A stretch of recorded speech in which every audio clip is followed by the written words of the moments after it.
Can Georgit, Akartulia.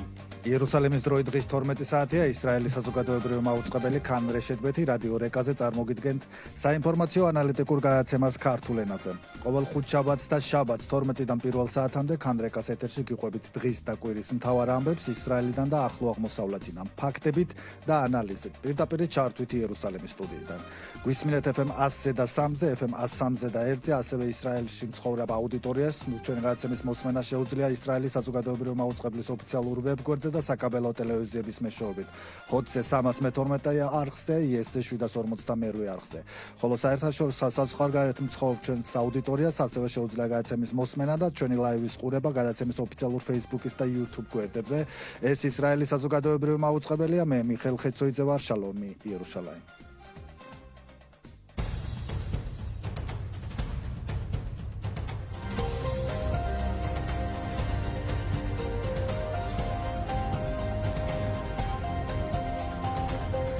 კიდევ ერთხელ მოგესალმებით, დღეს გადაცემაში ვისაუბრებთ ორ მთავარ თემაზე. პირველ ბლოკში რეგიონში არსებულ ვითარებას განვიხილავთ ისრაელსა და ლიბანს შორის შეთანხმებები ამოქმედდა, მაგრამ ბოლო ორ დღეში ჰეზბოლამ კვლავ განახორციელა ისრაელზე სარაკეტო თავდასხმები. თავის მხრივ ისრაელის შეიარაღებულმა ძალებმაც განახორციელა სარაკეტო თავდასხმა ლიბანში, ლიტალის ახლობლად ჰეზბოლას სტრატეგიული მიწისქვეშა გვირაბები ააფეთქეს. შეხვედრებისთვის და მოლაპარაკებებისთვის. ასეთია ვითარება ახლო აღმოსავლეთში.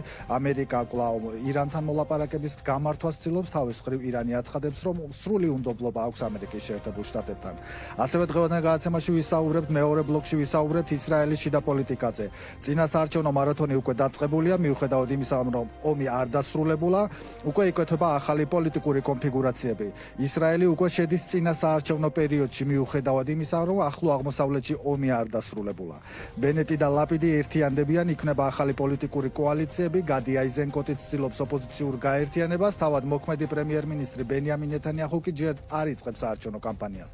როდის შეიძლება ჩატარდეს არჩევნები ისრაელში და რა ვითარებაში შეიძლება მოხდეს არჩევნების ჩატარება, მაშინ როდესაც ქვეყანაში ჯერ კიდევ მიმდინარეობს ომი. ამ თემაზე დღეს ჩვენთან ერთად გადაცემაში ისაუბრებენ პოლიტიკოსები და ანალიტიკოსები.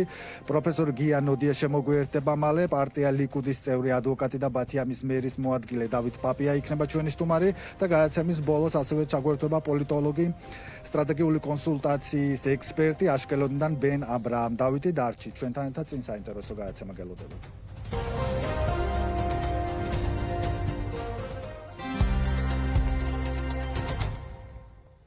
ისრაელი დღეს ცხოვრობს რეალობაში, სადაც ომი ფორმალურად შენელებულია, მაგრამ არც ერთი მიმართულებით ომი არ დასრულებულა და მეტიც პარალელურად უკვე დაიწყო პოლიტიკური ბრძოლა ხელისუფლებაში მოსვლისთვის. რეგიონში ომი ჯერ კიდევ აქტიურია. რაც ახლო აღმოსავლეთში ხდება, შეგვიძლია შევაფასოთ როგორც კონტროლირებადი პაუზა. ლიბანის მიმართულებით სროლის ინტენსივობა შემცირებულია, მაგრამ არ არსებობს არც შეთანხმება და არც მექანიზმი, რომელიც გამორიცხავს კონფლიქტის განახლებას. ჰეზბოლა არ საუბრობს განიარაღებაზე. ისრაელი აცხადებს, რომ ოპერაციის დასრულება ეს არ ნიშნავს მხოლოდ იმას, რომ ჰეზბოლა დათანხმდება განიარაღებას, ახლა ისრაელი აწარმოებს მოლაპარაკებას ლიბანთან, თუმცა მიუხედავად ამისა, პარალელურად ლიბანიდან ჰეზბოლა ისრაელზე ახორციელებს თავდასხმებს, თავის მხრივ ცაალი ახორციელებს სტრატეგიული ობიექტების აფეთქებას ლიბანში, ჰეზბოლა სტრატეგიული მიწისქვეშა გვირაბი იქნა განადგურებული რამდენიმე დღის წინ.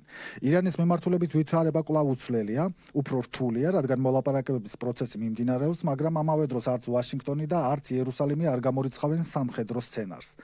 ამ ფონზე ისრაელში დაიწყო ახალი პოლიტიკური სეზონი. ისრაელი შედის წინასაარჩევნო მარათონში და ეს არის ყველაზე მნიშვნელოვანი პოლიტიკური მომენტი, რადგან პირველად მრავალი წლების განმავლობაში ომი და არჩევნები ერთმანეთს ემთხვევა, პოლიტიკა არ ჩერდება ომის დროსაც.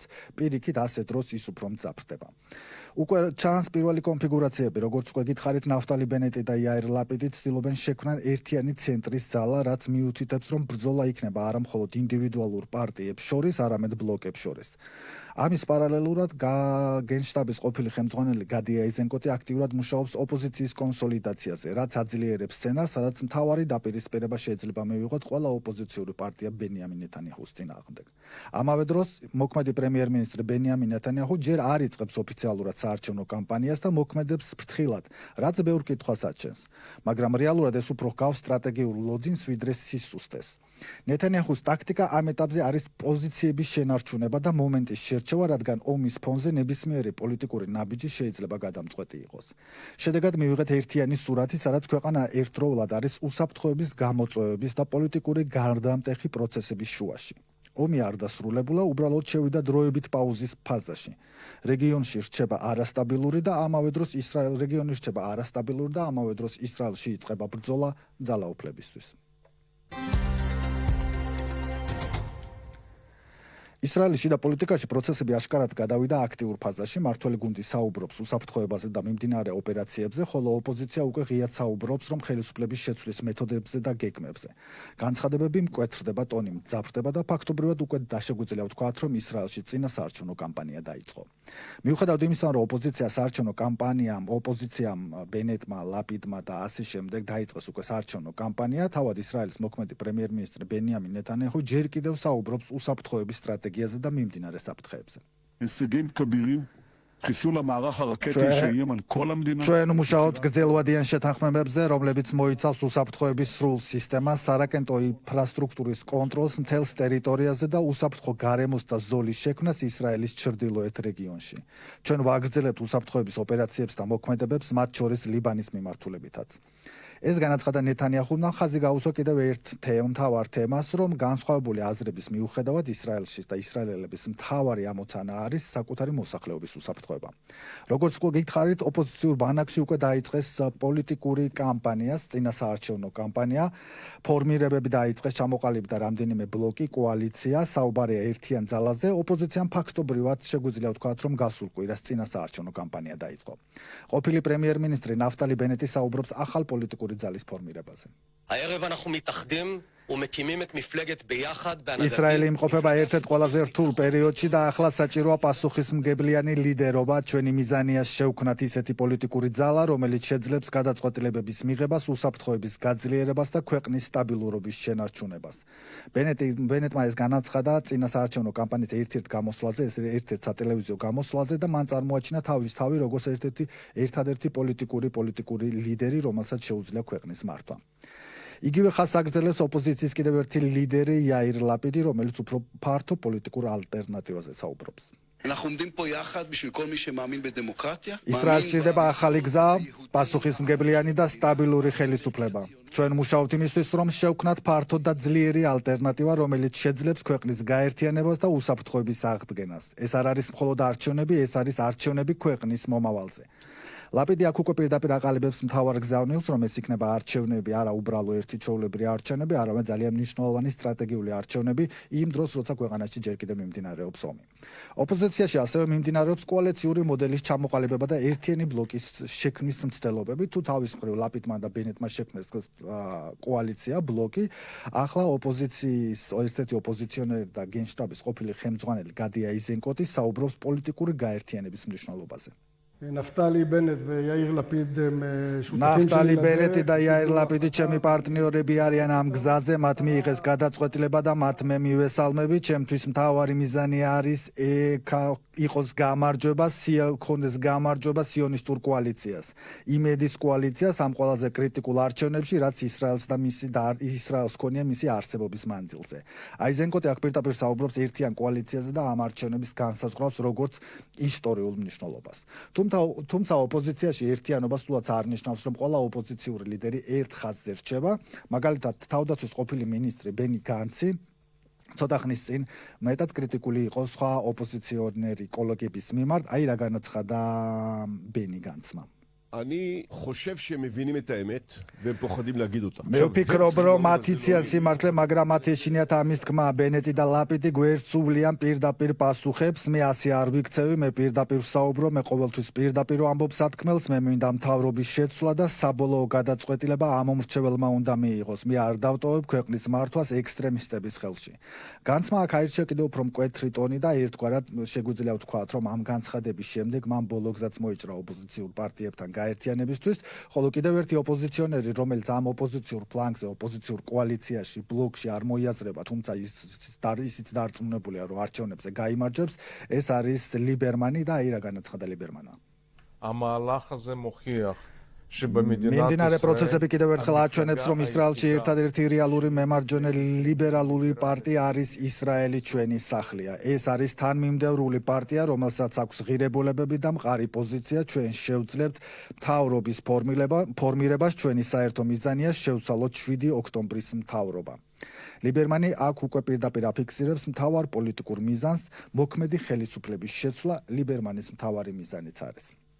ამ განცხადებებით შეგვიძლია ვთქვათ, რომ საერთო მკაფიო სურათი ახლა ასეთია, მიუხედავად იმისა, რომ რეგიონში ვითარება დაძაბულია, ომი არც ერთ ფრონტზე არ დასრულებულა, ისრაელში ოპოზიციონერებმა ღიად დაიწყეს უკვე წინასაარჩევნო კამპანია, შეიქმნა ბლოკები, ახლა მიმდინარეობს შეთავაზებები, რომ მათ სხვადასხვა პარტიები, სხვადასხვა ოპოზიციონერი ლიდერები შეუერთდნენ, მაგრამ მთავარი კითხვა ახლა არის ასეთი: გადაიზრდება თუ არა ეს პოლიტიკური რიტორიკა წინასაარჩევნო ბრძოლაში, თუ უახლოეს მომავალში კვლავ დაიძაბა რეგიონში საომარი ვითარება, მაშინ რა ხდება, როგორ იქნება, როგორ პოლიტიკურ წინასაარჩევნო კამპანიას დაიწყებენ პოლიტიკოსები, ამას უკვე ნელ-ნელა უახლოეს მომავალში გავიგებთ. აი ასეთი იყო პოლიტიკოსების განცხადება, თუმცა გადაცემის შემდეგ ნაწილში ჩვენ აუცილებლად დაუბრუნდებით ისრაელის შიდა პოლიტიკას და ვისაუბრებთ ისრაელის შიდა პოლიტიკაზე. ლიდერების განცხადებებს ასევე შევაფასებთ, ასევე ჩაგვერთვება ლიკუდის წევრით, რომელთანაც ვისაუბრებთ იმ თავარ კითხვაზე, თუ რატომ არ დაიწყო ბენიამინ ნეთანიაჰუმ ამ დრომდე წინასაარჩევნო კამპანია. მიმდინარე პროცესები ამ ეტაპზე ახლო აღმოსავლეთში ფაქტობრივად დასტაბილურებულია, მაგრამ რეალურად ვითარება რჩება უკიდურესად მყიფე. ლიბანის მიმართულებით სროლის ინტენსივობა შემცირებულია, თუმცა არც პოლიტიკური შეთანხმება არსებობს და არც უსაფრთხოების მექანიზმი, რომელიც გამორიცხავს კონფლიქტის განახლებას. პარალელურად ირანის მიმართულებით მიმდინარეობს კვლავ მოლაპარაკებებისთვის, მაგრამ არც ერთი მხარე არ თმობს საკუთარ პოზიციებს. ვაშინგტონი აგრძელებს ზეწოლას, ისრაელი ინარჩუნებს სამხედრო მზადყოფნას, თეირანი კი ღიად აცხადებს, რომ ამ პროცესის მიმართ სრული უნდობლობა აქვს. ამ ფონზე საერთაშორისო ანალიტიკოსები ხაზს უსვამენ, რომ პაუზა არ არის დროებით და ყველა მხარე ამ პერიოდს იყენებს მომზადებისთვის და არა შეთანხმებისთვის. და სწორედ ასეთ რეალობაში მთავარი კითხვა არის: ვხედავთ დეესკალაციას ახლა თუ უბრალოდ გადადებულ ესკალაციას? ახლა ამ თემაზე სასაუბროდ ჩვენთან იერუსალიმის სტუდიასთან კონტაქტზე გამოდის თბილისი. გია ნოდია, პოლიტიკის ანალიტიკოსი, პროფესორი შემოგვიერთება, რომელთანაც რეგიონში მიმდინარე დაპაუზებულ ომზე ვისაუბრებთ. დღემშვიდობისა ბატონო გია, დიდი მადლობა გადაცემაში მონაწილეობისთვის. გამარჯობა, მივესალმებით თქვენს მაყურებელს. შალომი იერუსალიმ. მსმენელს ბოდიში. მსმენელს და მაყურებელსაც. დიდი მადლობა ჩვენთან გადაცემაში მონაწილეობისთვის. ბატონო გია, ახლა ჩვენთან ისრაელში ასეთი ვითარებაა. პოლიტიკურმა ფლანგმა უკვე დაიწყო წინასაარჩევნო კამპანია. ისრაელში 2026 წელი საარჩევნო წელია, თუმცა ყველა მიმართულებით ომი დაპაუზებულია. დაპაუზებულია მაგალითად ლიბანი ისრაელის ურთიერთობას რაც შეეხება, ვითომ მოლაპარაკებები მიმდინარეობს ახლა, მაგრამ გუშინაც ლიბანიდან ჰეზბოლამ ისრაელზე ორჯერ სარაკეტო თავდასხმა განახორციელა. თქვენი აზრი, თქვენი შეფასებით, ახლა რა ვითარება? ეს არის დროებითი პაუზა თუ უბრალოდ შესვენება კიდევ ერთი დიდი დაპირისპირების? ისრაელის მთელი ისტორია რო ავწვით არის ან ომი, ან დაპაუზებული ომი. ანუ ისრაელს ქონია ისეთი ვითარება, როდესაც მისი მეზობლები მაგიარდნენ, როდესაც მისი არსებობა მისაღებია ყველა ძირითადი, ასე ვთქვათ, რეგიონული ძალისთვის და რაღაც შეიძლება ცალკეულ საკითხებზე მიდიოდეს მოლაპარაკება, ხო? ანუ ისრაელის არსებობა ყოველთვის ეჭვის ქვეშ დგება რაღაც მოთამაშეების მხრიდან, პროგრესი აქვს ისრაელს, დაუშვათ იორდანიასთან ან ეგვიპტესთან ორი ურთიერთობა და ზოგიერთ სხვა ქვეყანასთან, მაგრამ მაინც დაპაუზებული ომის დგომაში ყოფნა მისთვის ნორმალური ვითარება პრაქტიკულად მისი აი ამ ბოლო, რა ვიცი, 70 წლის ისტორიიდან, თუ 80 წლის ისტორიიდან გამომდინარე. და ამ ვითარებაშიც, რა თქმა უნდა, ასეა, ირანი არსებობს, ირანის რეჟიმი არ შეცვლილა, თუ ირანის რეჟიმი არ შეცვლილა, თუ არსებობს ჰეზბოლა, რომელსაც ირანი მხარს უჭერს, რაღაც ფორმით არსებობს ჰამასი, ეს ნიშნავს, რომ როდის გამოვლინდება რაღაც ახალი ფორმით მათი აგრესია ისრაელის მიმართ, ეს არავინ იცის და შესაბამისად კი ისრაელი რა თქმა უნდა ცდილობს თავისი ამ მშვიდობიანი მდგომარეობის გახანგრძლივებას, პაუზის გახანგრძლივებას, ამასობაში გაძლიერებას.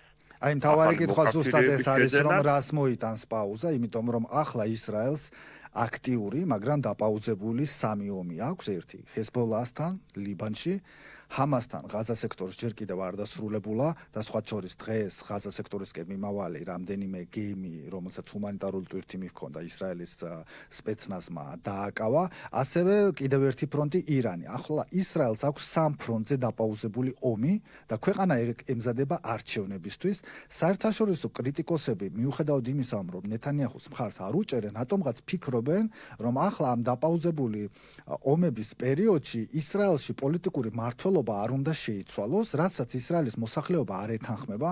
თქვენი აზრით ახლა ისრაელისთვის ეს წელი 2026 წელი და გასაგებია რომ რა ბევრი წლის განმავლობაში ყოველთვის დაპაუზებული ომების ფორმატში იბრძოდა გადარჩენისთვის ისრაელი და პოლიტიკაც ჩვეულებრივ რეჟიმში გრძელდებოდა, მაგრამ ასეთი ომი სამ ფრონტზე არასდროს არ ყოფილა. ახლა მთავარი საკითხი მაინც ისრაელში მთავრობა მაღალჩინოსნები საუბრობენ ირანის მიმართულებაზე, რომ ირანში დაპაუზებული ომი, რომელიც ტრამპმა დააპაუზა და გაურკვეველი მიზეზებით, იმიტომ დღემდე გაურკვეველია, კიდევ გადაიდო ეს მოლაპარაკება და გადაიდო. თქვენი აზრით, რას ელოდებიან ახლა ისრაელიც და ამერიკაც ირანისგან? თავის მხრივ ცაალის მაღალჩინოსნები აცხადებენ, რომ სრული მზაობა აქვს, თუ შეთანხმება ჩაიშლება, იმავე წუთას მზად არის, რომ ომი ისრაელმა განაახლოს. ახლა რა ეტაპია ირან-ამერიკის ურთიერთობაზე თქვენი აზრით? რა ეტაპს ვუყურებთ ახლა? ეს არის უბრალოდ მოლაპარაკება? რაღაცნაირი მოლაპარაკება არსებობს, ხადია რომ ორივე მხარე რაღაც საჯარო განცხადებებს აკეთებს, ირანი განსაკუთრებით კონფრონტაციულს, ტრამპი ხან უფრო კონფრონტაციულს, ხან ნაკლებად, მაგრამ რეალურად რაღაც კონტაქტი არსებობს, ხანდახან ეს არის პაკისტანში შეხვედრა, ხანდახან ტელეფონზე საუბარი, ხანდახან შეიძლება არც ვიცით და არის რაღაც სხვა ტიპის კონტაქტები. ომი შევიდა რაღაცნაირ ჩიხში, გასაგებია რომ ამერიკა და ისრაელი რეჟიმის ცვლილებას ვერ აღწევენ, მაგრამ ისიც გასაგებია რომ მათ შეუძლიათ და უკვე მიაყენეს და კიდევ შეუძლიათ მიაყენონ ირანს ძალიან დიდი ზარალი. და ახლა ეს ჰორმუზის სრუტის ბლოკადა არის ახალი მეთოდი, რომელიც არ ვიცით რამდენად ეფექტიანი აღმოჩნდება, მაგრამ შეიძლება საკმაოდ ეფექტიანი აღმოჩნდეს და აი ტრამპმა განაცხადა, რომ ეს ბლოკადა გენიალური იყო, ძალიან გენიალური იყო და კარგად იმუშავა.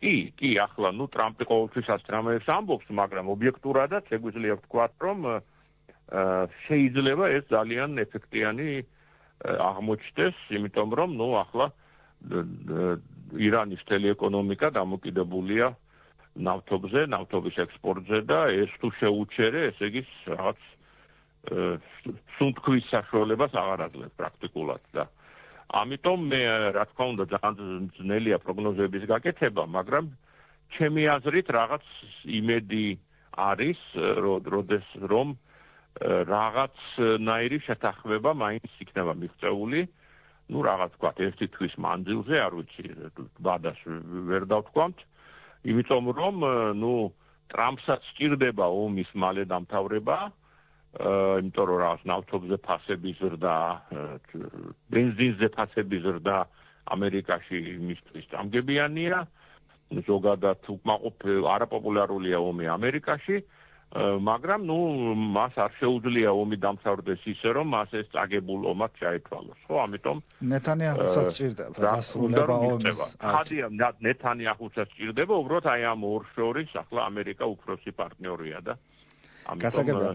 ცოტა თქვენთან არ მქონია შესაძლებლობა, ძალიან საინტერესო იქნება თქვენი მოსაზრება, მაინტერესებს პირადად დარწმუნებული ვარ ჩვენს აუდიტორიასაც. 2026 წლის 28 თებერვალს, როდესაც ამერიკა და ისრაელმა დაიწყეს სპეცოპერაცია ორი სახელწოდებით ლომის ღრიალი ეპიკური რისხვა ირანის წინააღმდეგ, პირველივე სამიზნედ ამოიღეს აიათოლა ალი ხამინეი, ირანის სულიერი ლიდერი და პირველადვე განაცხადეს, რომ ირანის რეჟიმის ცვლილება, ბირთვული საფრთხის მოხსნა, ბალისტიკური რაკეტების წარმოების და ასე შემდეგ რაოდენობის შემცირება, პროქსი ძალებთან კავშირის გაწყვეტა, ეს იყო ამ სპეცოპერაციის მთავარი მიზანი. 40 დღის გასვლის შემდეგ რატომღაც აქტუალური გახდა, სავაჭრო თემა გახდა და თემა რის გამოც ომი დაპაუზდა, გახდა ორმუზის სრუტე. თქვენ რეალურად გონიათ, რომ ორმუზის სრუტე არის, ანუ ის საფრთხეები ხომ არ მოხსნილა, რის გამოც ისრაელმა და ამერიკამ ომი დაიწყეს? ხო, ნუ თქვენ ჩამოთვალეთ რაღაც რეჟიმი არ არის შეცვლილი. 440 კილო ურანი ჯერ კიდევ ისპაჰანში მიწისქვეშეთ ირჩება, როგორც ამბობენ. ბალისტიკური რაკეტება ბოლო ცნობებით ამერიკულმა დაზვერვამ თქვა, რომ 1000-ზე მეტი ბალისტიკური რაკეტა კიდევ რჩება და ჯერ კიდევ ირანიდან მარაგდებიან და ძლიერდებიან პროქსი ძალები ჰამასი, ჰეზბოლა და ჰუსიტები. ანუ მთავარი საფრთხეები ხომ არ მოხსნილა. ორმუზის სრუტე იყო მთავარი. არ მოხსნილა, რა თქმა უნდა. სწორედ ამიტომ აგრძელებს ტრამპი ომს, ხო? ანუ ახლა დღეს ამბითარებით რომ დამთავრდა ომი და ირანმა არანაირი დათმობა არ გააკეთა, მაშინ ტრამპს ჩაეთვლება ეს წაგებად და რა თქმა უნდა ტრამპს ძალიან არ უნდა რომ ომი ჩაეთვალოს წაგებად და ამიტომაც აგრძელებს მას. მაგრამ ამ ომის მიმდინარეობის დროს, ასე ვთქვათ, გარკვეულად იცვლება მიზნები, ხო? ახლა რეჟიმის შეცვლა ყოველთვის იყო პროგრამა მაქსიმუმი, ერთგვარად. ანუ არ ყოფილა ის რიტორიკა, რომ აი რეჟიმი აუცილებლად უნდა შეიცვალოს, ეს არის კარგი იქნება, რომ შეიცვალოს და იმედი არსებობდა, რა თქმა უნდა, რომ თუ ძირითად არა მარტო ხამენეის, არამედ ლარიჯანის და სხვა ესე წამყვან ფიგურებს გაანადგურებ, ნუ შემდეგი ფიგურები უფრო წამოვლენ დათმობებზე, ჯერჯერობით ეს არ ჩანს, მაგრამ რაღაცას უნდა მიაღწიოს ტრამპმა და ისრაელმა, რაღაცა დათმობები უნდა დამოვიდეს. ვინ დარჩა? ახლა რეალურად გადაწყვეტილებას იღებს აბას არახში, ან ყალიბაფი, ან მაგალითად პეზეშკიანი, ანუ სხვა ვინ დარჩა? ნუ მე მგონი მე არ ნამდვილად ვერ ვერკვევი ირანის შიდა პოლიტიკაში, გასაგებია რომ არის პრეზიდენტი და არც არახში არაფერს გადაწყვეტილებას არ იღებენ. მე მგონი ეს ამაზე არის კონსენსუსი, რომ ეს გუშაკთა კორპუსი, ეგრეთ წოდებული, ეს არის ცენტრი ძალისა. და იქ ახლა კონკრეტულად რა პირები არიან, არის ვიღაც ერთი ძლიერი პიროვნება თუ ჯგუფი, ალბათ უფრო ჯგუფია, მაგრამ ისინი იღებენ გადაწყვეტილებას და ახლა არახში ეს უბრალოდ დავალებას ასრულებს გარე ძალებთან ურთიერთობისთვის და პრეზიდენტიც პრაქტიკულად არ არის მნიშვნელოვანი ფიგურა, მაგრამ ნუ რაღაცნაირად ტრამპს უნდა რომ რაღაც სერიოზული მეტნაკლებად სერიოზული დათმობა მიიღოს და ალბათ ეს პირველ მისი პრიორიტეტია რაღაც ეს ურანის გამდიდრების გამოტანის პროცესი. გამდიდრებული ურანის ეს რესურსი რომ დათმოს ირანმა, მაგრამ ირანს რა თქმა უნდა ეს არ უნდა და რაღაც ხელშესახები დათმობა სჭირდება ტრამპს, მაგრამ რა კი ირანის რეჟიმი ნუ მძიმე დღეში ამ ბლოკადის გამო მე არ გამოურიცხავ რომ რაღაც დათმობაზე, რაღაც შედარებით ხელშესახები. ხო, ბოლო განცხადება ტრამპისაც დაახლოებით ეგ არის. და ტრამპის ბოლო განცხადება დაახლოებით ასეთია, რომ ბლოკადამ შედეგი გამოიღო, ახლა ველოდებით დათანხმდეს ირანი, რომ ისინი უარსიტყვიან ბირთვულ საკითხებზე, ანუ გამდიდრებულ ურანზე, თუმცა გამდიდრებული ურანის საკითხიც პრობლემატურია. საინტერესო იქნება თქვენი მოსაზრება. ირან თავდაპირველად ომის დროს გავრცელდა ვერსია, რომ ირანი შეიძლება მზად იყოს გამდიდრებული ურანი გადასცეს მესამე ქვეყანას, მაგრამ არც ერთ შემთხვევაში ეს არ იქნება ამერიკა, ისრაელი და მათი მოკავშირე ქვეყნები. თავის მხრივ რუსეთმა გამოწყო სურვილი, რომ ისინი არიან მზად მიიღონ 440 კილო გამდიდრებული ურანი, მაგრამ ახლა მოლაპარაკებების მაგიდაზე ასეთი სიტუაცია. ირანი არც ერთ მოთხოვნას არ თანხმდება. ტრამპი ამბობს, რომ თქვენ ყველა მოთხოვნას უნდა დათანხმდეთ და უკვე მეორე კვირა, მესამე კვირა დაიწყო ეს გაუთავებელი მოლაპარაკებები მიმდინარეობს. თუ ირანმა არაფერი დათმო და ტრამპმაც არაფერი დათმო, თქვენ ფიქრობთ, ვარაუდობთ, რომ არის შესაძლებლობა ომის განახლების რეგიონში? ნუ რა თქმა უნდა შესაძლებლობა არის, ყველა შესაძლებლობა არის ჯერჯერობით. ნუ მე როგორც თქვი, ასე ვთქვათ, საჯარო განცხადებები ყოველთვის არის რადიკალური ორივე მხრიდან, ნუ განსაკუთრებით ირანის მხრიდან, მაგრამ რეალურად შეიძლება მე არ გამოურიცხავ, რომ რაღაც ასე ვთქვათ შეთანხმების შანსიც არსებობდეს, მაგრამ ცხადია, რომ ახლა შემთხვევით არ ჩაუყვანია ტრამპს რაღაც იქ მედესანტეები თუ მერაინს რა ქვია მისი სახმელეთო ჯარები ასე ვთქვათ, რომლებიც შეიძლება ვთქვათ რაღაც თავს დაესწრა რომელიმე კუნძულს ან რაღაც, ანუ ეს არის ფსიქოლოგიური ზეწოლა ირანზე, რომ აი თუ არ დაგვსახვდებით, ომის განახლების ვარიანტიც არსებობს და შეიძლება რაღაც სხვა სახით განვაახლოთ ომი, არა მხოლოდ დაბრუნების სახით. ეს რეალური შესაძლებლობაც არის, მაგრამ უფრო ირანზე ზეწოლაა, რომ აი რაღაცა ისეთია, რომ თითქოს ეს ფილმი ნანახი გვაქვს გასულ წელს 12 დღიანი ომის დროსაც დაახლოებით იგივე მოლაპარაკებები წარიმართა, მაშინ ჯერ კიდევ აიათოლა ალი ხამენეი ცოცხალი იყო, მაშინაც საუბარი იყო, რომ აი ბირთვული გამდიდრებული ურანის გამდიდრების საკითხი უნდა მაშინ გამოიყენეს ეს მიწისქვეშა ბუნკერები რო ააფეთქეს ბორდოს ბუნკერები ამერიკის შეერთებულმა შტატებმა და ამის შემდეგ აღმოჩნდა, რომ 440 კილო კიდე დარჩა. მაშინაც ამ თემაზე მიდიოდა მოლაპარაკებები, თუმცა ირანი არ დათანხმდა. ანუ ისრაელში ახლა ამბობენ, სხვაჩვენს მაღალჩინოსნებიც უკვე და ნეთანიაჰუს ერთ-ერთი მწვავე განცხადებაც ეს იყო, რომ ისრაელი ახლა ამერიკის შეერთებულ შტატების როგორც მოკავშირის მხარდამჭერი ამ მოლაპარაკებებში, თუმცა ისრაელისთვის წითელი ხაზი არის კვლავ, რომ ირანი თუ არ შეწყვეტს პროქსი ძალების მხარდაჭერას და არ მოიხსნება ის ეგზისტენციალური საფრთხეები ისრაელისთვის, ისრაელი არ გაჩერდება. უშვებთ იმ ვერსიას, რომ შესაძლოა ისრაელმა დამოუკიდებლად დაიწყოს განახორციელოს ირანზე თავდასხმები კიდევ? რა თქმა უნდა, ახლა 12 დღიანი ომიც ხო ეს იყო, მე-12 დღეს თუ სულ ბოლოს ჩაერთო ტრამპი ერთი დარტყმით, ხო, თორე ისრაელის ომი იყო ეს, ხო?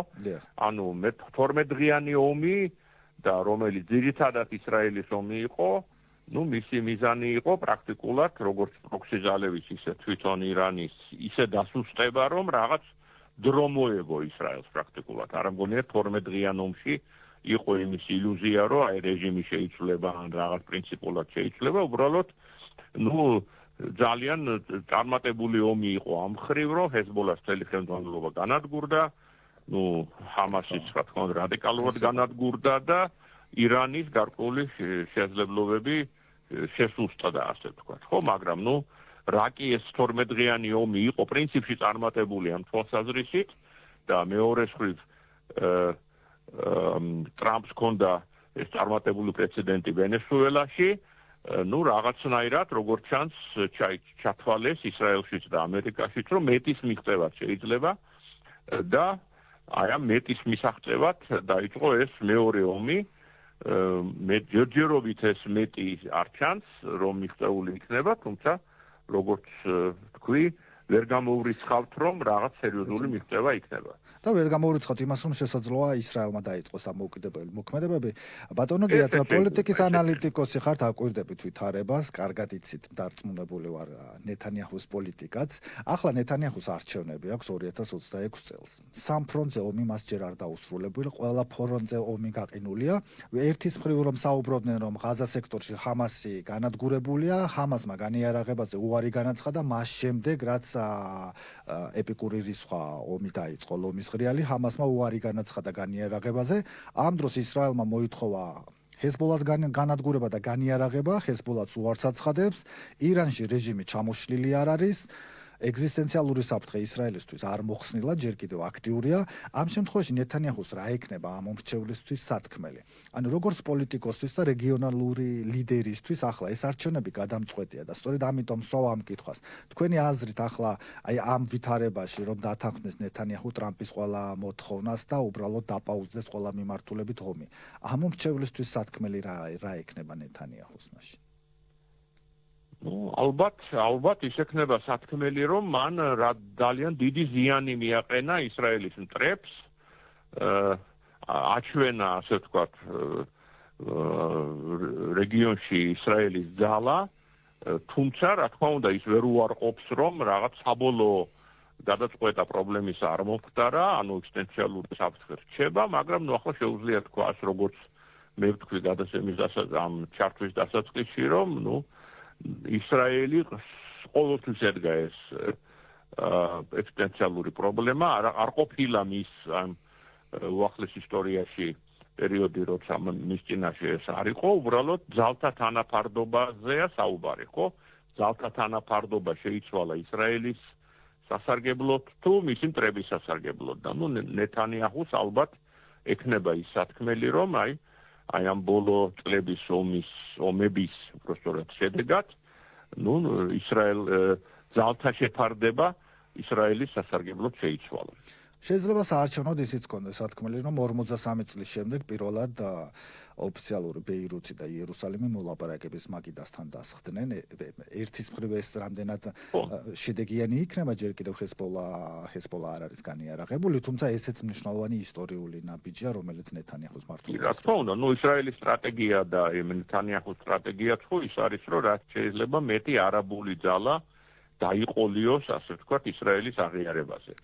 და ამ თვალსაზრისით ლიბანთან მოლაპარაკებაც, რა თქმა უნდა, ეს ერთგვარი წარმატებაა, ძალიან დიდი წარმატება ჩემი აზრით არ არის, იმიტომ რომ თავისთავად ლიბანი პრაქტიკულად არ შემდგარი სახელმწიფოა, მისი ხელისუფლება პრაქტიკულად არ აკონტროლებს ლიბანის ტერიტორიას, მაგრამ ხო თავისთავად პრეცედენტი იმისა, რომ ეს მოლაპარაკება გაიმართა, ხადია პოზიტიურია და ნეთანიაჰუ სამწუხაროდ ცოტა დრო გრჩება თქვენთან საინტერესო ინტერვიუ ყოველთვის საინტერესო იმედია მომავალში უფრო მეტი დრო მექნება, თუმცა არ მინდა ისე დაგემშვიდობოთ, არ კითხოთ ბოლო კითხვა. თქვენი აზრით და შეფასებით ახლა ისრაელს აკრიტიკებენ, ბოლო განცხადებები, რომელიც გაკეთდა შეიარაღებულ ძალებში, ასეთი იყო ისრაელში, რომ მიუხედავად მოლაპარაკებების პროცესისა, ისრაელმა არ უნდა დაუშვა შეცდომა 2000 წელს, რომ ჯარები გამოიყვანა ლიბანის სამხრეთ ნაწილიდან ბუფერული ზონიდან, შემდეგ ძლიერდა და შეიქმნა ჰეზბოლა და გახდა მთავარი საფრთხე. ახლა ისრაელი კვლავ ქმნის ბუფერულ ზონებს, თუმცა საუბრობენ, რომ თუ შეთანხმება შედგა, ისრაელმა უნდა დატოვოს ეს ბუფერული ზონები, რაც ისრაელისთვის წითელი ხაზია.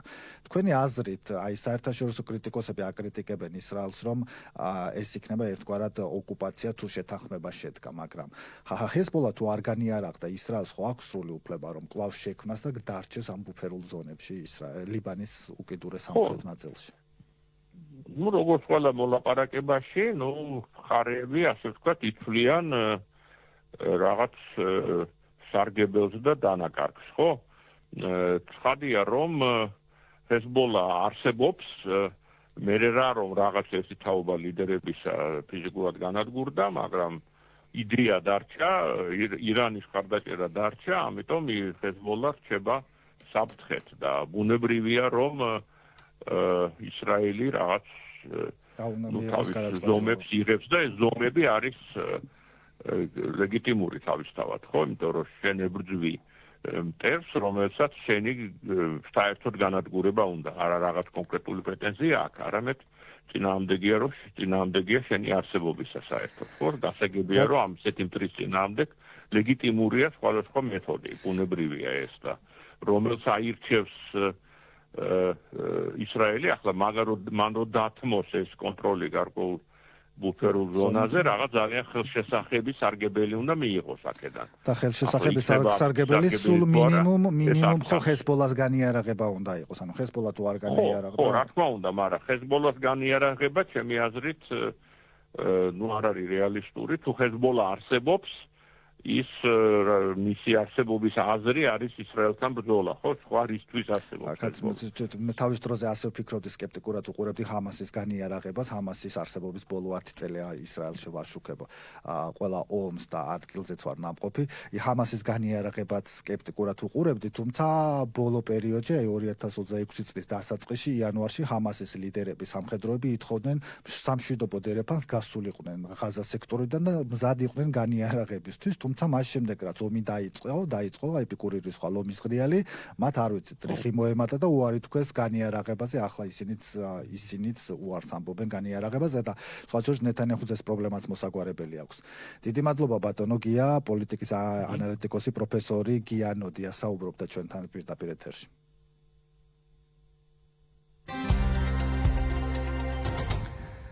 ახლა გადავდივართ ისრაელის შიდა პოლიტიკაზე, სადაც მიუხედავად მიმდინარე ომებისა და უკვე აქტიურად დაწყებული სამ ფრონტზე ომისა, რომელიც დროებით დაპაუზებულია, წინასაარჩევნო კამპანია დაიწყო. წინასაარჩევნო კამპანია დაიწყო იმ დროს, როდესაც ქვეყნის პრემიერ-მინისტრი ბენიამინ ნეთანიაჰუ ჯერ კიდევ არ იწყებს საარჩევნო კამპანიას. თავის მხრივ ოპოზიციური ლიდერები უკვე შექმნეს კოალიციები, გაერთიანებები, ბლოკები, დაიწყეს უკვე წინასაარჩევნო შეხვედრები, სატელევიზიო გამოსვლები და ასე შემდეგ, თუმცა ოფიციალურად ისრაელში წინასაარჩევნო კამპანია არ დაწყებულა, დაიწყო მხოლოდ გამოსვლებით და განცხადებებით. ერთის მხრივ ოპოზიციურ ბანაკში მიმდინარეობს გაერთიანებების მცდელობა. ნაფტალი ბენეტი და იაირ ლაპიდი ცდილობენ შექმნან ერთიანი პოლიტიკური ძალა, რომელიც შეძლებს კონკურენციის გაწევას მოქმედ ხელისუფლებასთან. პარალელურად გადი აიზენკოტი აქტიურად მუშაობს უფრო ფართო ოპოზიციური კონსოლიდაციის მიმართულებით, თუმცა ამ შემთხვევაში გადი აიზენკოტი აცხადებს, რომ მას ამბიცია აქვს, რომ ის უნდა იყოს მომავალი პრემიერ-მინისტრი. ამავე დროს მმართველ კოალიციას საჯაროდ არ ფიქსირდება დაშლა, თუმცა პოლიტიკური წნეხი იზრდება. პრემიერ-მინისტრი ბენიამინ ნეთანიაჰუ ამ ეტაპზე არ აცხადებს ოფიციალურად კამპანიის დაწყებას და ინარჩუნებს ფრთხილ ტაქტიკას, რაც ექსპერტების შეფასებით შეიძლება ნიშნავდეს სტრატეგიულ ლოდინს და არა პასიურობას. პოლიტიკურ წრეებში კი განიხილება სხვადასხვა სცენარები. არჩევნები მიმდინარე წლის სექტემბერში ან ოქტომბერში უნდა ჩატარდეს. ოქტომბერი მმართველი კოალიციისთვის არ იქნება მომგებიანი თვე, სწორედ ამიტომ არ არის გამორიცხული დღეს უკვე აქტიურად საუბრობენ, რომ არჩევნები შეიძლება ჩატარდეს სექტემბერში. ახლა ჩვენთან შიდა პოლიტიკაზე სასაუბროდ შემოგვიერთდება ბათიამის მერის მოადგილე, ადვოკატი, მუნიციპალიტეტის მაღალჩინოსანი, პარტია ლიკუდის პარტიის წევრი დავით პაპია. დღემშვიდობისა, მოგესალმებით ბატონო დავით იერუსალიმიდან, მადლობა გადაცემაში მონაწილეობისთვის. მოგესალმებით ბატონო მიქაელ, თქვენ და ჩვენ რადიო მსმენელებს. დიდი მადლობა რომ ჩვენთან ერთად ხართ. პირველი კითხვა თქვენთან ახლა ასეთი მაქვს. თქვენ გაქვთ ეს შეგრძნება, ბათიამის მერის მოადგილე ხართ. თქვენ გაქვთ ეს შეგრძნება, რომ ახლა თქვენს გარშემო წინასაარჩევნო კამპანია დაიწყო, თუ მხოლოდ ეს ოპოზიციური ლიდერები სატელევიზიო გამოსვლებით შეგვიძლია ვივარაუდოთ, რომ მათ დაიწყეს მხოლოდ სატელევიზიო გამოსვლებით. თქვენ როგორი შეგრძნება გაქვთ ახლა დაწყებულია წინასაარჩევნო კამპანია ისრაელში? ესე იგი გარეშე ლიკუდის პარტიის გარეშე სხვა პარტიებმა რომ ვთქვათ დაიწყეს უკვე ესე იგი აქტივობა უფრო არჩევნების მხრივ, უმეტესობად უფრო ოპოზიციურ პარტიებში ეს ხდება, შეერთებობა და კიდევ ყველანაირი ახალი ესე იგი ორგანიზაცია რომ ვთქვათ ამ პარტიების შორის. კიდევ ახალი პარტიებზე არის ლაპარაკი, კიდევ რო შევიდნენ პოლიტიკურ თემაში და ასე და ლიკუდს რაც ეხება, ჯერჯერობით ლიკუდი არ აქტიურობს ამ მხრივ, იმიტომ რომ ესე იგი კანონიერად რო ვთქვათ 27 ოქტომბერს უნდა ჩატარდეს არჩევნები, მაგრამ როგორც თქვენ გამოთქვით, უფრო მეტი არის შანსი რომ უფრო ადრე იქნება შეიძლება სექტემბერში. ეს ერთი. მეორე კიდევ და სანამ ჩვენ შევერთობით, როგორც ლიკუდ პარტია შევერთობით ამ არჩევნების მხრივ, ჩვენ უნდა გავატაროთ ჩვენი შინაური ესე იგი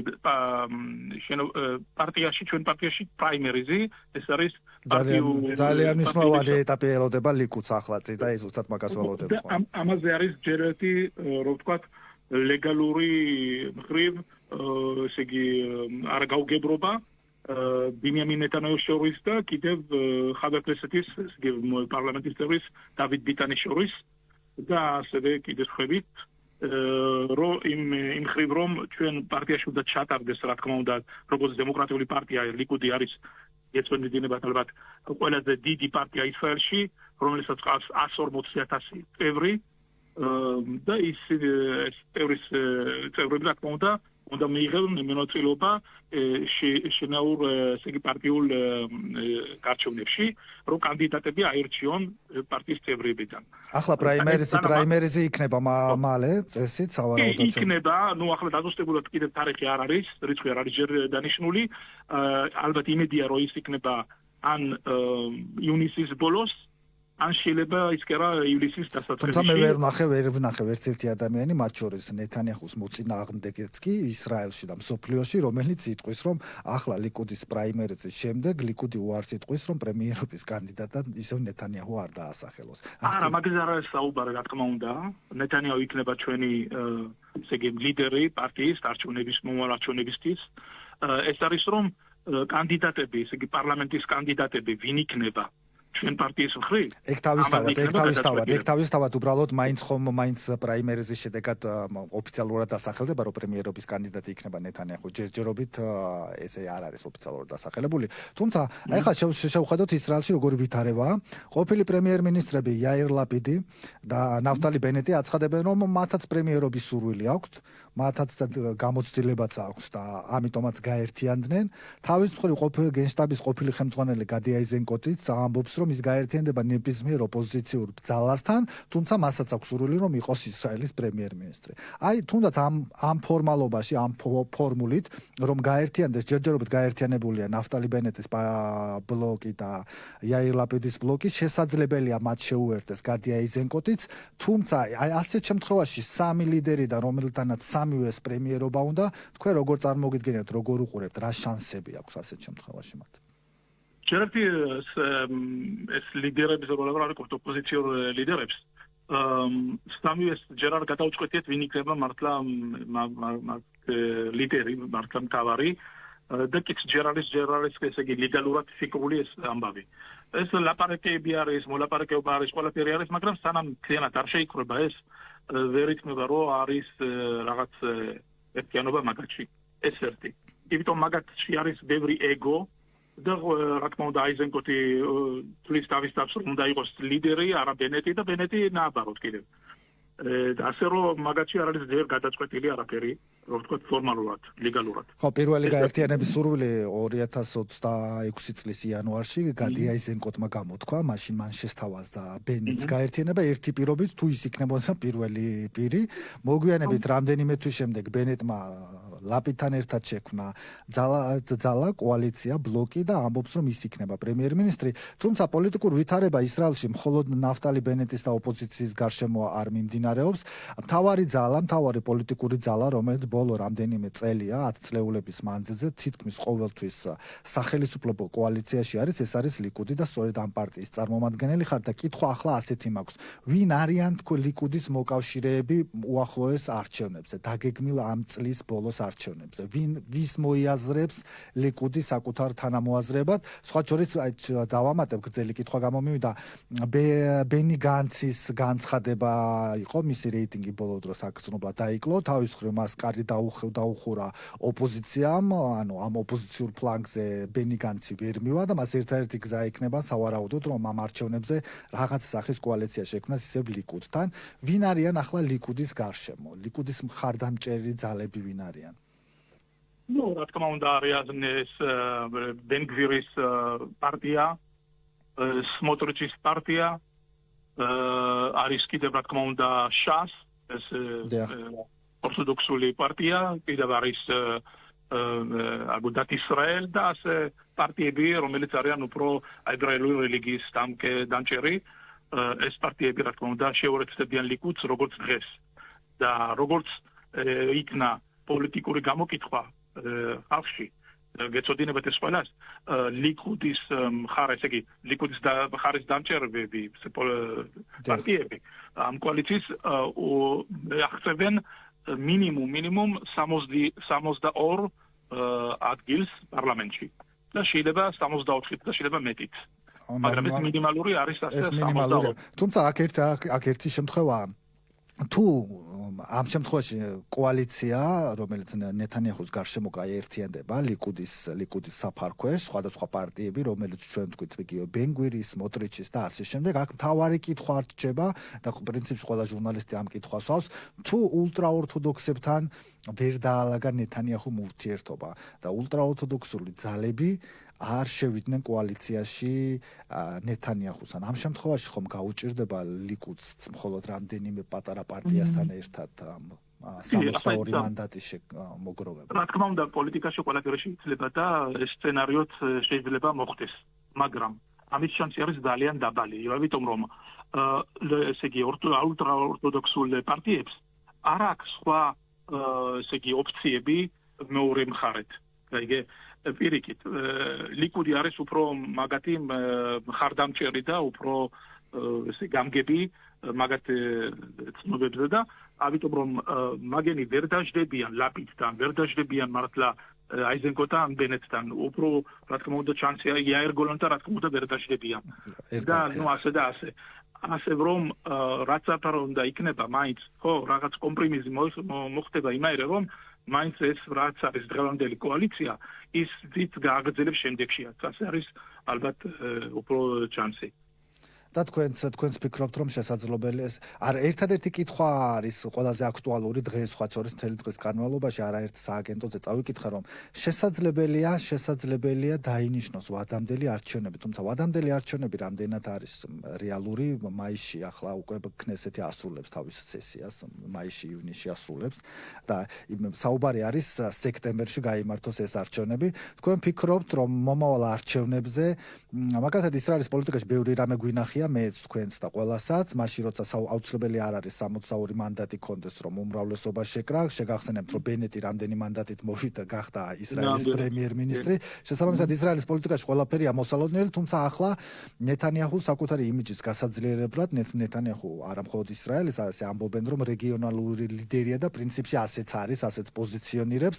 მას ახლა ამ არჩევნებზე დამაჯერებელი გამარჯვება სჭირდება, თუმცა მიმდინარეობს სამ ფრონტზე ჯერ კიდევ ომი. თქვენი აზრით ახლა თქვენს ლიკუდის წარმომადგენელიც ხართ, მე ვთქვი რომ მოხვიდეთ ჩემთან და მითხრათ რომ მე თქვენ ხმა უნდა მოგცეთ ან შეხვდებით ამ მომრჩეველს.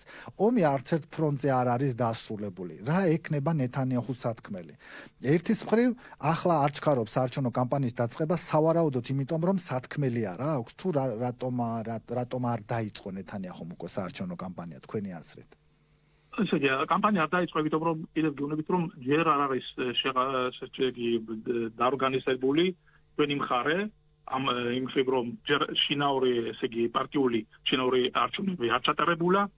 მე ვსაუბრობ არა პრაიმერიზე, არამედ ნეთანიაჰუმ ხო კარგად იცის რომ ლიკუდის მხარდამჭერი კოალიციური ძალები ვინ იქნებიან, იგივე ბენგვირი, სმოტრიჩი და ასე შემდეგ. კი, რა თქმა უნდა, კი. ანუ შესაძლოა რომ მათ დაეწყო საარჩევნო კამპანია შესაძლოა. ხო, მაგრამ იქაც კიდევ ჯერ არის დაზუსტებული ყველაფერი, იმიტომ რომ შესაძლებელი არის რომ სმოტრიჩი ან შეიძლება ლიკუდს რაღაცა ფერნაირად, იმიტომ რომ მაგ ალბათ შეიძლება ვერ მიიღოს ის მინიმალური ხმა, რაც სჭირია რომ შევიდეს პარლამენტში და მაგის ხალხის ხმა რო არ დაიკარგოს ძალიანად, ამიტომ შესაძლებლობა არის რომ რაღაცნაირად შეერთება მოხდეს სმოტრიჩის მხრივ და კიდევ არის ასევე კიდევ რაღაც ფიგურები, რო ვთქვათ, ოფერ ვინტერი და კიდევ რამოდენიმე ამნაირი ხალხი, რომელზეც საუბარი არის რომ შეიძლება ნეთანიაჰუმ მიწეს ადგილი ლიკუდ პარტიაში და ამაზეც ზუსტად არის კამათი და საუბარი, როგორც გითხარით.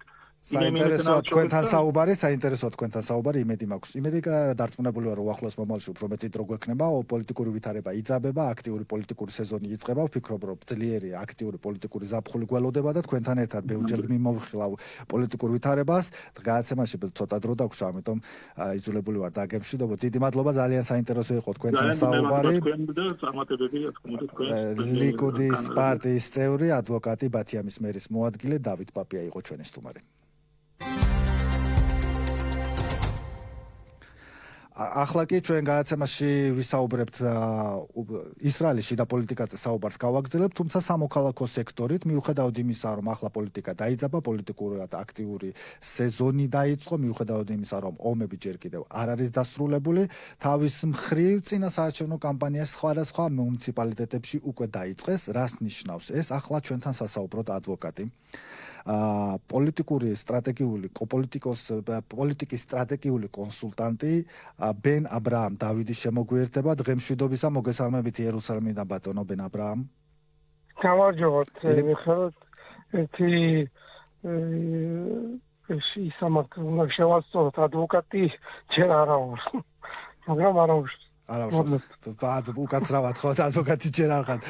დეპუტატი, პოლიტიკის სტრატეგიული კონსულტანტი ბენ აბრაამ დავითია ჩვენთან სტუმარი. დიდი მადლობა ბატონო ჩვენთან გადაცემაში მონაწილეობისთვის. ახლა თქვენი განწყობა როგორია? ჩვენ გადაცემის წინასწარმეტყველებს შევეკითხე რომ ჩვენ ისრაელში ვცხოვრობთ, ომი დაპაუზებულია, მაგრამ პოლიტიკოსებმა უკვე საარჩევნო კამპანია დაიწყეს სატელევიზიო ეთერებში ჯერჯერობით, მოსახლეობას არ შეხვედრიან. თქვენ როგორ ფიქრობთ, ისრაელში ახლა წინა საარჩევნო კამპანია დაწყებულია უკვე?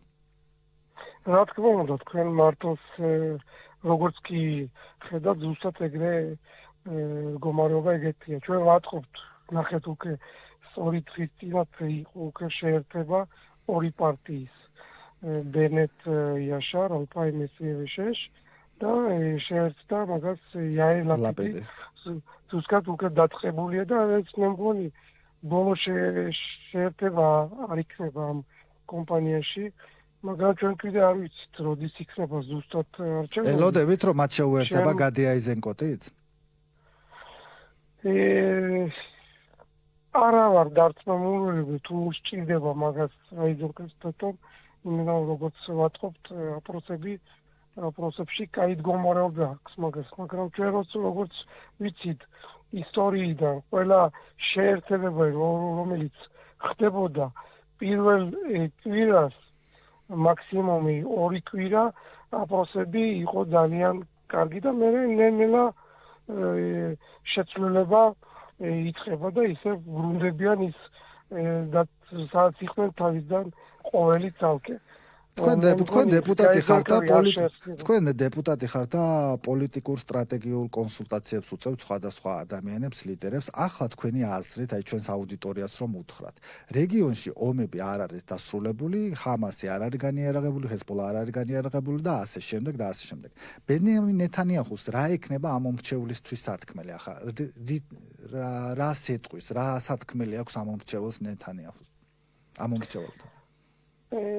ჩემი აზრით, როგორც კი დაგეგმილია არჩევნები უნდა იყოს ოქტომბერში, ჩვენ ადრე ვფიქრობდით, რომ შეიძლება ადრე უფრო გავიდეთ არჩევნებზე, მაგრამ ომი იყო, მე ბიუჯეტიც იყო მიღებული, შეიძლება ბიუჯეტსაც იყო ეგეთი სიტუაცია, რომ თუ ბიუჯეტი არ იქნებოდა დამტკიცებული, მაშინ პარლამენტი დაიშლებოდა წავიდოდით არჩევნებზე.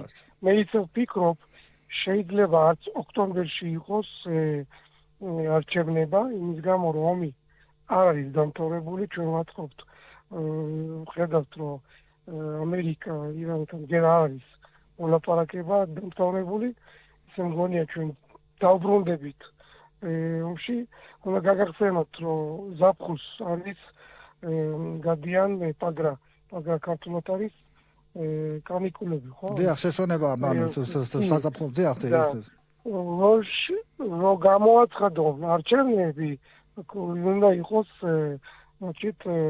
უნდა იყოს მშვიდობა. კი, მშვიდობა კი არა, მშვიდობა ცალკე ერთი შეკითხვა. ყველაზე მთავარია. რა თქმა უნდა, გივთქვი, შეიძლება თუ ომი დაბრუნდა, მაგრამ მაშინ არჩევნები, რა თქმა უნდა, ვერ მოასწრებენ კანიკულების წინ გამოაცხადონ არჩევნები და ისე მე მგონია თუ იქნება არჩევნები ისე გამოარო იქნება სავარაუდოდ შესაძლებელია იყოს არჩევნები კი ასე საუბრობენ ყოველ შემთხვევაში ექსპერტებიც რომ სექტემბერ-ოქტომბერში უნდა იყოს, თუმცა მეცლად გადაწყვეტს როგორი იქნება უსაფრთხოების პოლიტიკა თუ ვითარება დაიძაბა და თქვენ როგორც თქვით უბრალოდ მინდა დავაზუსტო კიდევ ჩაგეკითხებით, ან თქვენ მოლოდინი გაქვთ რომ შესაძლებელია ეს დაპაუზებული ფაზა კვლავ გადაიზარდოს ომში? რა თქმა უნდა, მე ზუსტად მაგი თქვი და ჩემი აზრით ეგრე იქნება. კიდე ერთი რაღაც უნდა მოხდეს, თვითონ ლიკუდში პრაიმერისი უნდა გაიტარდეს. თუმცა ეს პრაიმერიზიც ხომ მაინც ფორმალობაა, ყველამ ვიცით რომ მაინც ლიკუდის ლიდერი ის პირველი ნომერი ნეთანიაჰუ. რაც შეეხება ლიკუდის ლიდერს, მართალია იქ უკვე კომისია, ეგ საკითხი უკვე დამთავრებულია, ლიდერი არის პარტიის ბენიამინ ნეთანიაჰუ და ეგ არ შეიცვლება. მაგრამ თვითონ სია რომ ამორჩიოს ლიკუდმა უნდა პრაიმერისი გაატაროს. და მაგასაც დრო სჭირდება, ჯერ ჩვენ არ ვატყობთ, როდის მანამდე ჯერ დრო გვაქვს პრაიმერიზე. სავარაუდოდ უახლოეს ერთ თვეში უნდა ჩატარდეს, არა უგვიანეს მაისის ბოლომდე, იმიტომ რომ ამ ლოგიკით საარჩევნო კამპანია უნდა დაიწყოს პოლიტიკურმა ძალებმა. ახლა არის ასეთი ვითარება, ერთ ფლანგზე გაერთიანდა უკვე ბენეტი და ლაპიდი, მათთან შესაძლოა გაერთიანდეს აიზენკოტი, ბენი განცს კარი დაუხურა ოპოზიციამ, სავარაუდოდ ბენი განცის რეიტინგიდან გამომდინარე შესაძლოა ის ისე ლიკუდის საფარქვეშ ბენიამინ ნეთანიაჰუსთან კოალიციით წავიდეს. ნეთანიაჰუს ამ შემთხვევაში საუბრობ უბრალოდ პიროვნებაზე, ლიდერზე ვსაუბრობ, რადგან მის გარშემო იკრიბება ახლა ყველა. ვინ შეიძლება გაერთიანდეს ნეთანიაჰუსთან ერთად კოალიციაში თქვენი მოსაზრებით? ულტრაორთოდოქსებს უშვებთ რომ გაერთიანდნენ ამ შემთხვევაში. ისინი ხო ახლა ბოლო განცხადებები იყო ასეთი მკვეთრი, რომ სამხედრო სამსახურში გაწვევის კანონპროექტის მიღების შემთხვევაში ისინი უარს ამბობენ კოალიციასთან თანამშრომლობაზე. თამაში პოლიტიკა პოლიტიკური თამაში იყო იმის გამო, რომ ვიყავით ჩვენ იმ დროს ბიუჯეტი არ იყო მიღებული და უფრო მაგის გამო იყო ეგ თამაში პოლიტიკური, რომ თავითი ბიუჯეტი გაიტანონ და დააფრთხილონ და როგორც კი ჩვენ ვიცით უკვე მაგათმა თავისი რაც ჭირდებოდათ ბიუჯეტის მიხედვით მიიღეს.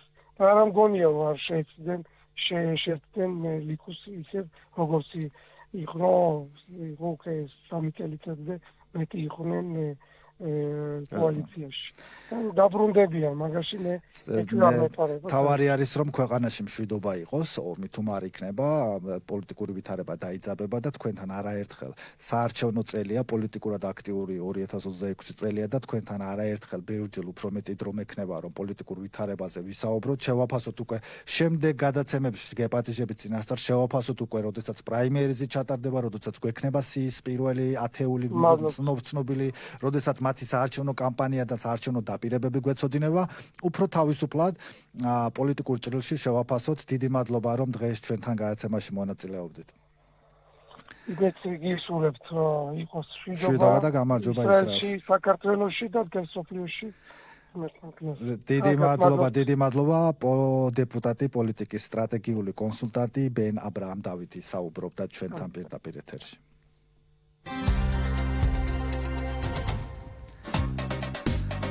აი ასეთი იყო დღევანდელი დღე. 1 საათის განმავლობაში გიყვებოდით დღის და კვირის მთავარ ამბებს ისრაელიდან და ახლო აღმოსავლეთიდან. საინტერესო სტუმრებთან ერთად შევაჯამეთ ვითარება. ისრაელში საარჩევნო კამპანია დაიწყეს უკვე პოლიტიკოსებმა, მიუხედავად იმისა, რომ რეგიონში ომები ჯერ არ დასრულებულა. ლიბანთან მიმართებაში ისრაელი კვლავ საუბრობს, რომ მოლაპარაკებები გაგრძელდება, თუმცა ბენიამინ ნეთანიაჰუს ბოლო განცხადებით, ისრაელი არ დაუშვებს ჰეზბოლასგან მომდინარეობდეს ნებისმიერი საფრთხე ისრაელის წინააღმდეგ. სწორედ ამიტომ 2 დღის წინ ისრაელის შეერაღებულმა ძალებმა სარაკეტო თავდასხმები განახორციელეს ჰეზბოლას სტრატეგიულ მიწისქვეშა ბუნკერებზე. ამ ეტაპზე დროებითი ზავია, დროებითი სიჩუმე ახლო აღმოსავლეთში, ირანის ფრონტზეც, ლიბანის ფრონტზეც და ისრაელს რაც შეეხება შიგნით, როგორც უკვე გითხარით და დღეს გადაცემაში ვსაუბრობდით, აქტიური წინასაარჩევნო პერიოდი დაიწყო. ახლა ყველა ოპოზიციური ლიდერი, პოლიტიკოსი, წარმატებული პოლიტიკოსი, მეტნაკლებად ყოფილი პრემიერები, ყოფილი თავდაცვის მინისტრები და ყოფილი გენშტაბის ხელმძღვანელები ახლა ერთიანდებიან, ყოველ შემთხვევაში ცდილობენ გაერთიანებას ნეთანიაჰუს წინააღმდეგ, თუმცა ისრაელის მოქმედი პრემიერ-მინისტრი ბენიამინ ნეთანიაჰუ ჯერ წინასაარჩევნო კამპანია არ დაუწყია. საინტერესო გადაცემები გველოდება, უახლოეს საინტერესო პერიოდი გველოდება და შესაბამისად საინტერესო გადაცემებს გპირდებით მომავალ ხუთშაბათსაც. იმედი ვიქონიოთ, რომ ისრაელში და მსოფლიოში იქნება მშვიდობა, ისრაელს მშვიდობას უსურვებთ, თქვენ გამარჯვებას, დიდი მადლობა რომ იყავით ჩვენთან ერთად. ჩვენ გადაცემის მოსმენა და ლაივის ყურება ასევე შეგიძლიათ Facebook-ის გვერდზე, YouTube-ზე, არ დაგავიწყდეთ, გამოიწეროთ, გახდეთ დაგვიმეგობრდეთ Facebook-ზე და თვალიადენოთ მიმდინარე მოვლენებს. დიდი მადლობა კიდევ ერთხელ, მე მიხეილ ხეძოიძე, უახლოესი 1 საათის განმავლობაში ქანრეკას ეთერში გიყვებოდი დღის და კვირის მთავარ ამბებს. ნახვამდის.